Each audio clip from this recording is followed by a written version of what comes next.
What is going on, everybody? This is Ethan Stewart, and welcome to another episode of Cooking with Stu. Today we have another episode of What's for Dinner, and today I have some homemade steak quesadillas with homemade queso and some boxed rice.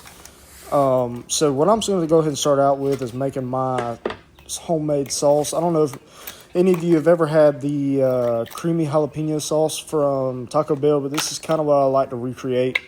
But what I like to do is go in with equal parts mayonnaise and sour cream and go ahead and give that a nice mix up. Then I go in with some diced pickled jalapenos with a little bit of the juice, and then I put in some paprika, smoked paprika, some cumin, and some chili powder, as you guys will see here in a second. But I kind of just put all that in there and mix it up, and then I add I don't really have measurements on it. I kind of just add equal parts of everything, and then whatever I feel like. If it needs more kick, I'll add more jalapenos. If it needs more of a smoky flavor, I'll add more paprika. And if it needs more of a creamy taste, I'll add more sour cream. It's really just whatever it needs in the moment. But enjoy the making of this homemade sauce.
So the final thing that I like to do is add a little bit of Ortega sauce, and that was not enough right there to start out with, but I kind of just like to give it that little bit extra spicy flavor without giving it the jalapeno flavor. But once you get everything else mixed up, the last thing that you go in with is a little bit of Ortega taco sauce.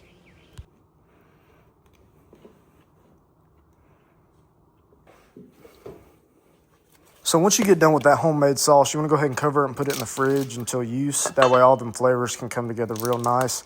But the next thing we're going to go ahead and start on is the homemade queso. I tried to recreate the queso like you would at your local Mexican restaurant, the white queso and all. This is the first time that I ever did it. I kind of just played it by ear and winged it. But I'm filming this after I've ate it, obviously, and it wasn't a fan favorite. It still tasted great, but I feel like if you are going to make this, do the exact same thing that I'm doing, except add another can of condensed milk. But the first thing we're going to go ahead and do is cut up 2 blocks of pepper jack cheese, as you can see here. And then I have a whole block over there of white American cheese. Go ahead and get those things diced up and ready to go in the crock pot.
So the next thing that you're going to go ahead and do is after you get all that cheese diced up and put in the crock pot, you're going to go in with 2 cans of green chilies.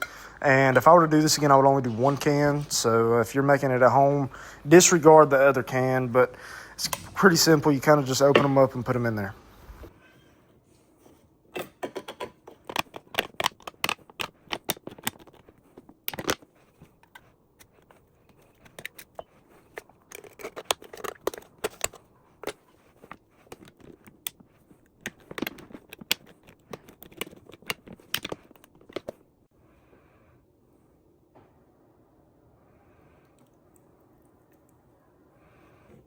So then the next thing that you're going to go ahead and do is pop a can of condensed milk and pour that puppy up in there. And then after this, you want to cover it up, put it on low. It was about 11 o'clock, and we ate at about 5 o'clock. Put it on low and leave that puppy alone there for a little bit. So that's about all I got for you right now. I'll hit you guys up whenever we start doing our quesadillas.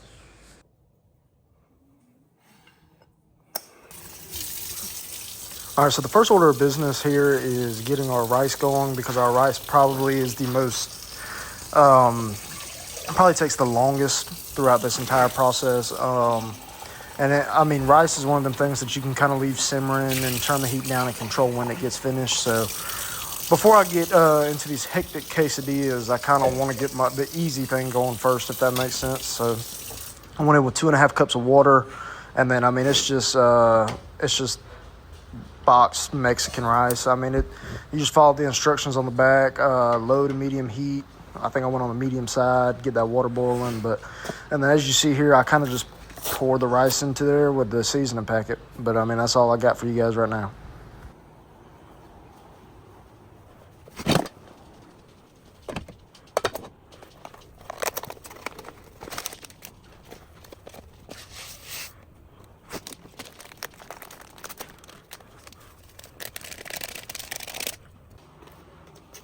So once you get your rice going, you want to go ahead and prep your meat.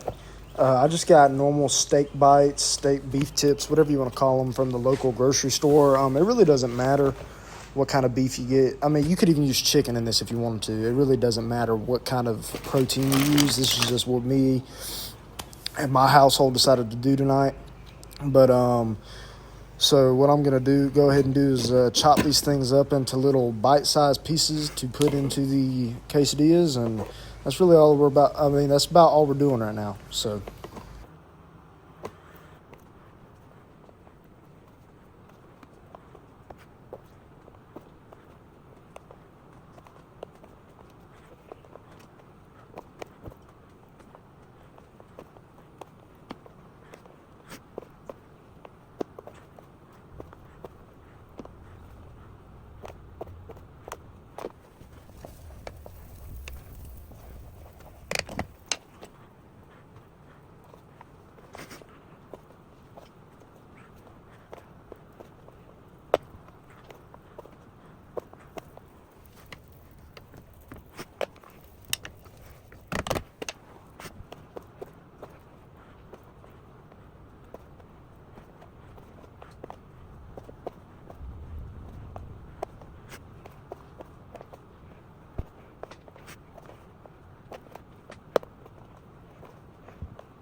So the next thing we're going to do is take them little steak bites that you chopped up, put a little bit of butter in the pan and grease it up a little bit. And then what you're going to go ahead and do next is just start browning your steak bites.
So what I'll go ahead and do next is take the tiniest bit of water. I mean, like maybe even a little bit over a tablespoon, and just drizzle it over those steak bites.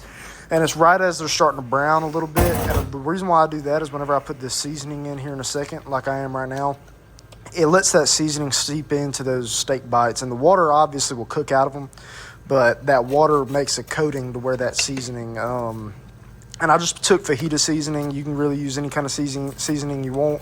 I didn't really feel like getting too fancy with the seasonings. I mean, there was a packet there at the store that just kind of called my name. But if you guys want to see my homemade seasoning to this recipe, I can show you guys. But it takes a lot of time and effort. And today we really didn't have that. So it's just, I mean, they still tasted good and everything like that. So that's all that matters. But now you kind of just cook thoroughly until you see that meat brown. And then just let that seasoning do its thing.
Huh?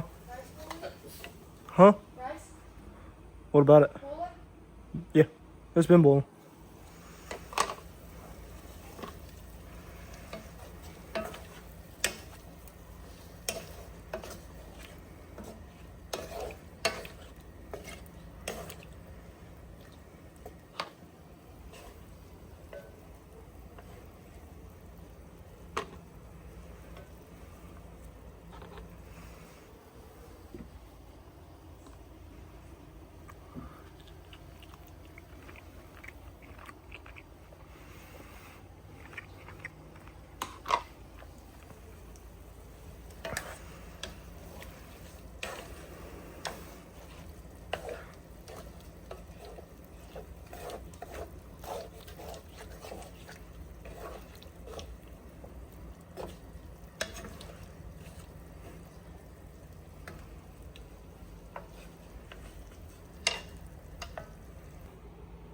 So now it's finally time to make the quesadillas. So you want to take that sauce that you made earlier in the day. It's been sitting in the fridge for a couple hours.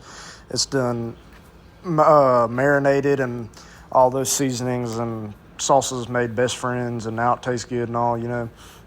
But now you want to spread that on there. I don't like to go too much because I don't know what people like, but I kind of just go with a thin layer on there.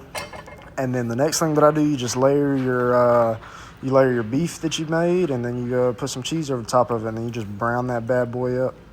But that's really all I got for you guys today. These are easy, simple to make.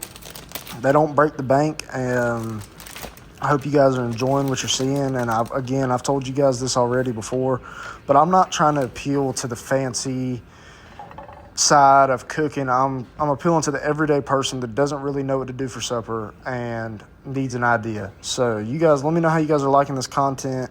I'm doing the best that I can, and I'm showing you guys the meals that I've created and the meals that I like to eat, and hopefully you and your family do too. But I hope you guys like and subscribe and keep following along for the channel. I appreciate everything that you guys have done, and you guys have a good one. This has been Cooking with Stu. Peace.